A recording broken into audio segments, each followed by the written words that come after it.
Welcome to the channel. If you're a couple over 40, we're going to tell you how you can survive living two in a van for 1 year. Here we go.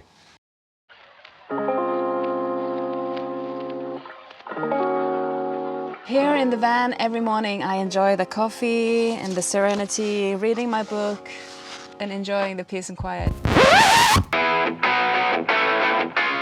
Nina, I'm out of toilet paper. Can you grab me some toilet paper? Oh, lovely darts. Gå ut och gör det! Look at all this mess. Geez, a man can't even get a shaving piece these days.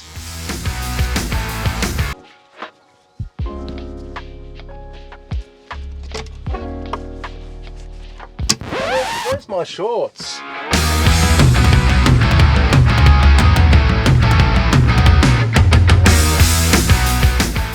Oh, here we go.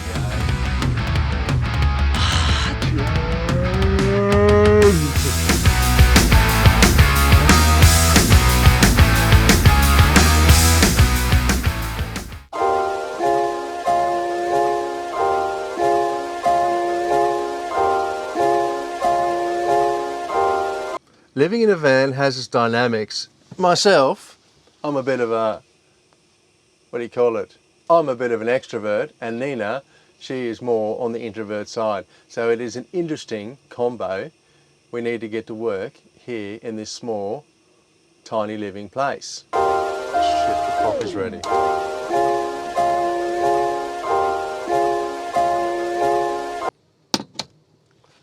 I forgot, Nina likes a bit of extra water in hers. Dynamics. But myself, I'll have a little strong espresso. Puts airs on your chest. My lord! My lord. Whoops. Oj, oj, oj. Thank you. Coffee is served. Tusen tack, my lord. I'm sitting outside having a bit of quiet time. As Jared mentioned, I'm an introvert and I need some time for myself just to regain the energy. Is that the word?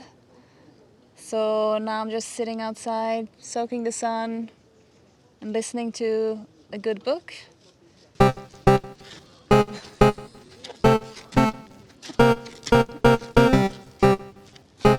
My favourite activity to get out energy is knuckling. Ooh, listen to that, Nina. Crazy. Just crazy. We think that during this year we have figured out that Jared might have an ADHD diagnosis or something, because sometimes he's just full of energy and like crazy, can't sleep, and sometimes, of course, because he has to have like a down side of it as well, I guess, then you're very sleepy, sleeping all day, very quiet. And the biggest difference, I think, that you need to be social to get your energy. Well, I need to be alone getting the energy. Yeah, 100%. I'm a social guy. I use half the day walking around the caravan parks here, talking to random people. Oh, g'day, mate. How you going? Yeah, going. Oh, what's going on, mate? Oh, not much. Oh, righto. Bonjour. Monsieur. Monsieur, it is not possible. It's horrible to talk the English. Jeez, all I want is a conversation. What do you have to do to get one around here? Well, Nina. No, I like to be in the van on my own, and of course I like to talk to people as well, but that's more like the polite way of doing it, and afterwards I'm just go back and find peace within myself, I guess. So the dynamics in the van, if you don't have your dynamics met, then either you'll go crazy, Yeah. or I'll just start bouncing off the walls in the van, and Nina will have a small coronary. So we need to keep a little eye on this thing, so we keep it at bay. Yeah, but it has taken some time actually to figure this thing out. During this year, we had we've had a few episodes between us, but we seem to have been on a better level running ground now. But it has taken quite a lot of time to figure out 100%. what we need. So, work out your dynamics in the van if you're living with your missus. Hot tip from... Or your man. Or your man, from Jared and Nina. Yeah.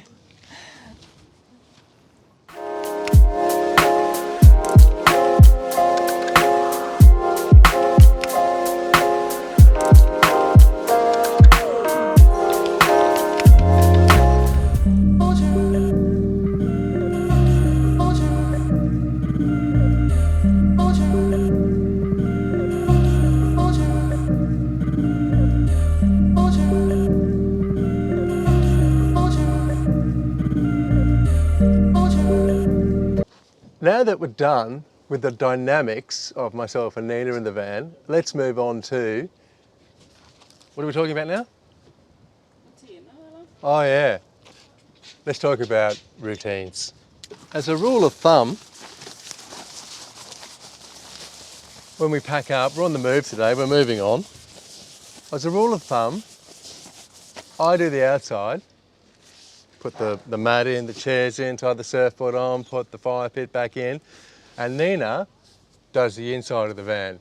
And then it usually works out, the time I'm done and she's done, then we're ready to hit the frog and toad.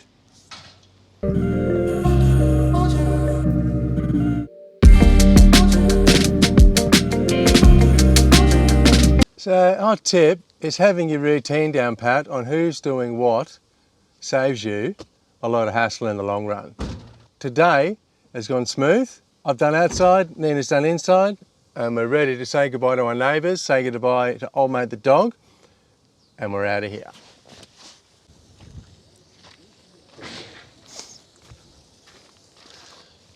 It's time to say goodbye to old mate. We've been with him now for 2 weeks. We've fed him up. I think he's put a few pounds on. I'm going to ask the neighbours, they're going to stay a little bit longer than us. I'll give them the food and the bowl, and they might keep on feeding him. All right, old mate. See you next time, eh? See you next time. Yeah.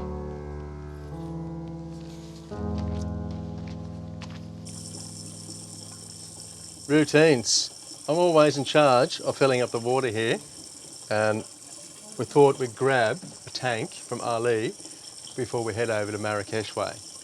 But it's going to take a while to fill this, I think, Nina. Got half a tank. Hot little hack for you folks at home. We bought this thing here in Norway, and it's unreal because you know that it hasn't been poked in any toilets for rinsing out the toilets, so you're getting fresh water all the time. And then you can just roll it up.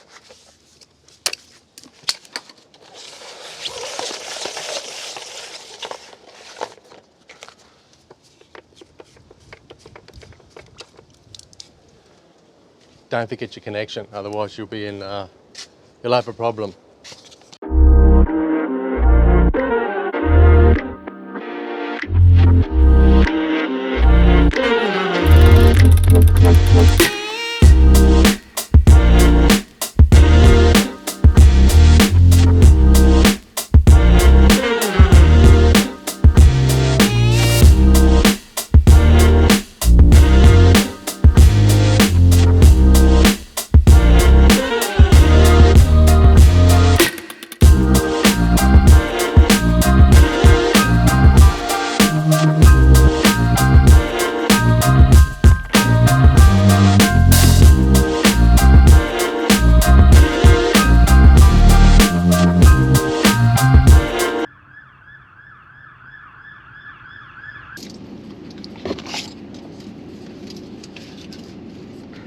What is this?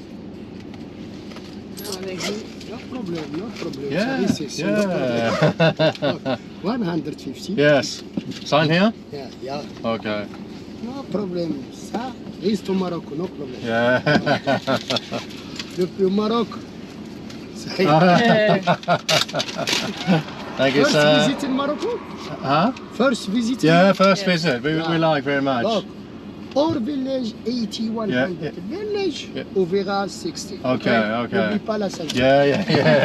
Yeah, thanks, man. See you. Shit.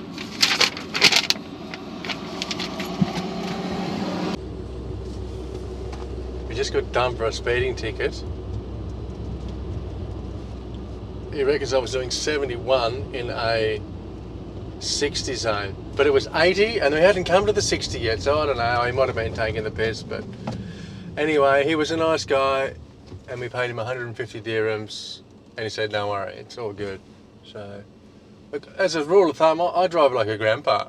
I don't drive any more than 90 k's an hour in Saudi, and I'm always vigilant when it comes to the speed limit, so shit happens.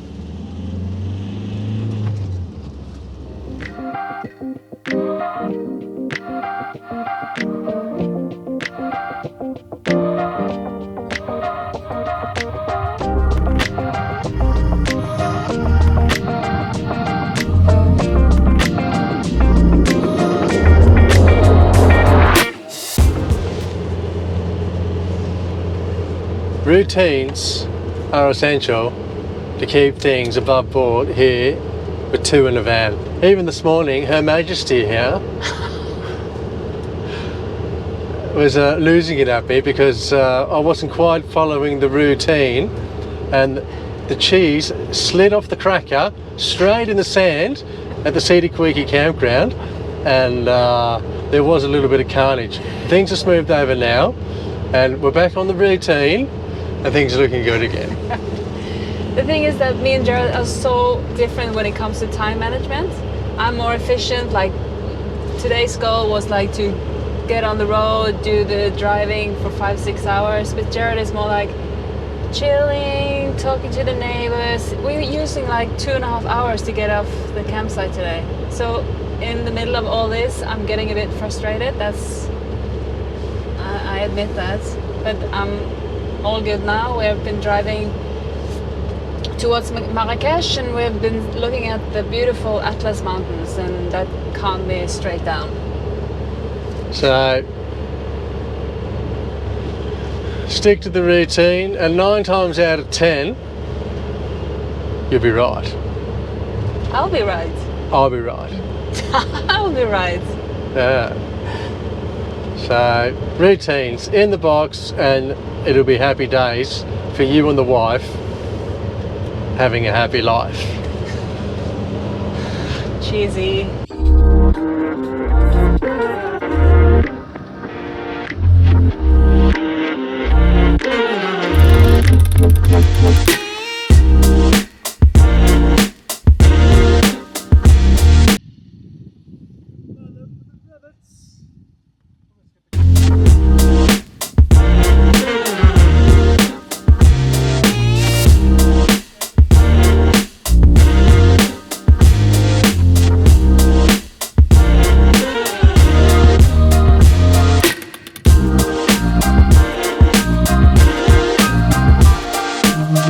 Just arrived at this park up.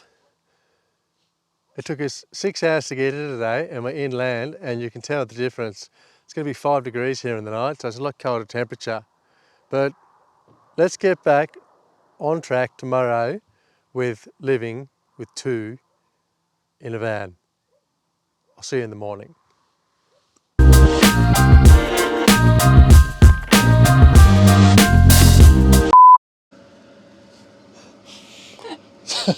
We've got a code red here.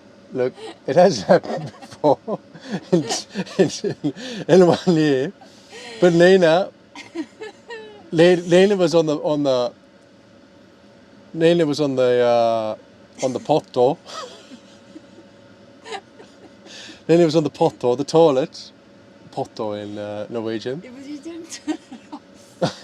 Momento.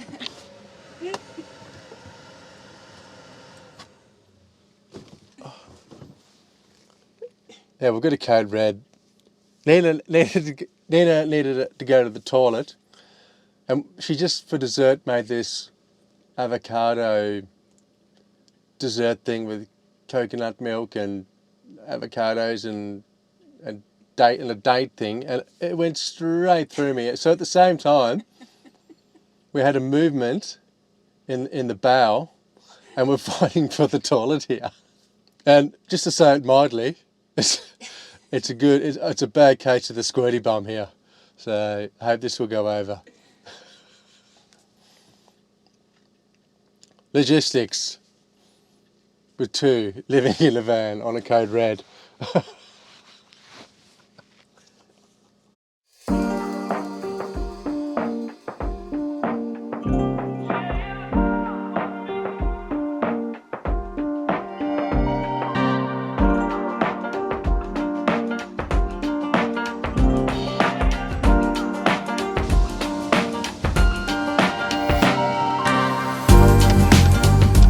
Oh, good day.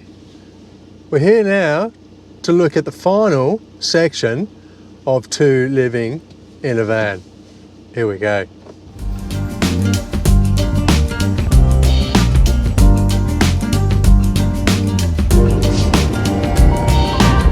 Being flexible on a collective level is essential. Earlier on we got a speeding ticket, and now we just got stopped again by the police. There's many controls in Morocco. Every time you go into a town there's a police control, and 9 times out of 10 they just wave the tourists through. Now, Jared, pay attention, please. But this time, is this another control or what? Yes, because we're entering a city now. But this time, he stopped us and he pulled us over, and a guy actually flashed me about a K out to warn me that the police were there. So I dropped down to 60 Ks an hour. So he pulled us over. I was doing 60, and I went in the window and he said I was doing 68 kilometers an hour. I said, no, you're wrong. And Nina looked at him, and the deluded narrative he was telling himself, Nina caught it on his face.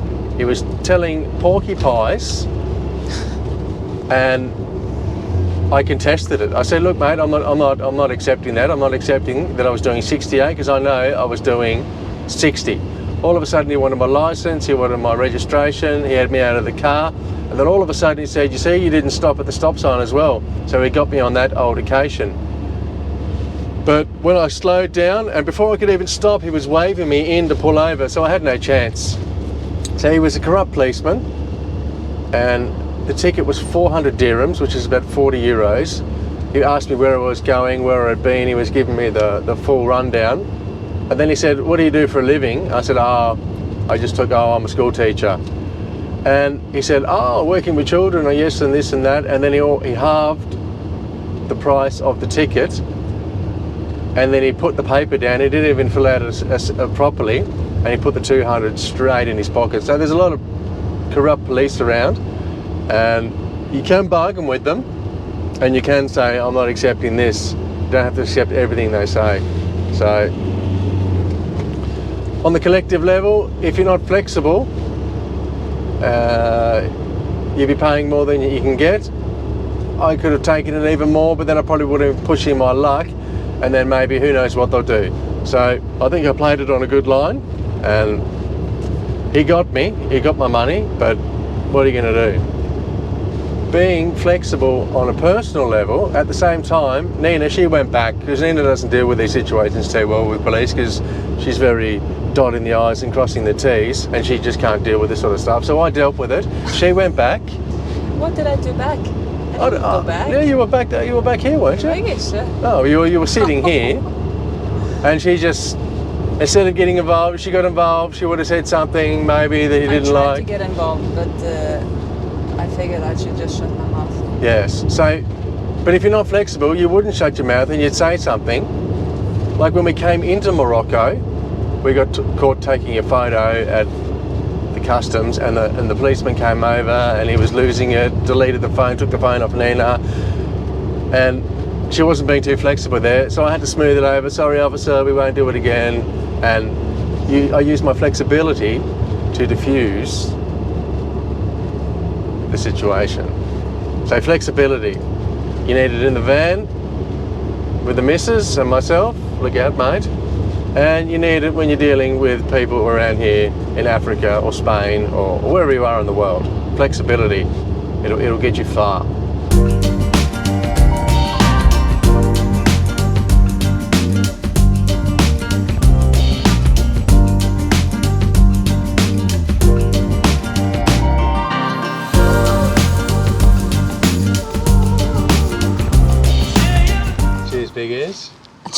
Big yes. What's your point of view on the flexibility? Oh, come first. Come. Here come. Come. Here come. Yeah. Got a new purse friend. What's your point of view, my lord, on the flexibility to keep things together as a couple and living in a van? Well, it can be hard, I have to say that, because we have different opinions and we have different way of seeing things. So sometimes I just have to let my ideas go, and sometimes you have to let yours go, I guess. Yes. Living on the road like this, sometimes everything doesn't go according to plan, I guess. So, for example, if we find a parking spot, and we've been driving for a long time, and then we trying to find the spot and it's full, or it's not the way we want it to be, and then we have to like restart the whole day and just try to find the different spots. And if you don't have the energy to do that, sometimes that will make both of us, I guess, a bit cranky. Or so that means that you have to be flexible to see other solutions that you probably had in mind in the first place. So I think that that's a bit more difficult for me than Jared, because I'm more like a planner and see things ahead, but Jared is more like go with the flow and just what happens, and he's more adjustable in that way, and he's I think more good at it. So that's what I'm trying to do as well, just living right now, not ahead of time all the time like I used to do before. So I think that during this year I've been a bit better at it. Oh, you're the master now, my lord. No, I'm not the master at all, but I'm quite aware of it, so I'm trying to be present and not always plan ahead. And yeah, but it's hard. Sometimes I'm having a meltdown, and sometimes Jared is having a meltdown. Look, you're only human. Everyone can have a meltdown every now and then. But if you bring your flexibility into it, then things will be nice and smooth. So that's our hot tips from us. 3 hot tips here on this video. If you're over 40, like yourself, or maybe not, like myself and Nina, Yes. living in a van together, then this is what we've found out. The recipe that can make your daily life a little better.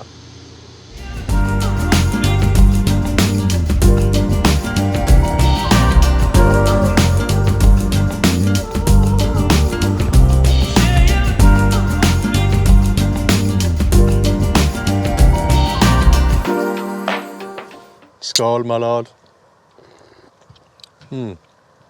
Good Moroccan tea. If you've enjoyed this week's episode, give us a subscribe. Link is in the description below if you want to buy us a coffee. Your Majesty, anything else you would like to conclude? Thank you for watching. We appreciate it, and please subscribe if you can. That will help us enormously now. Yes. Thank you, Mother, for the rabbits, and we'll see you next week. See you. Bye.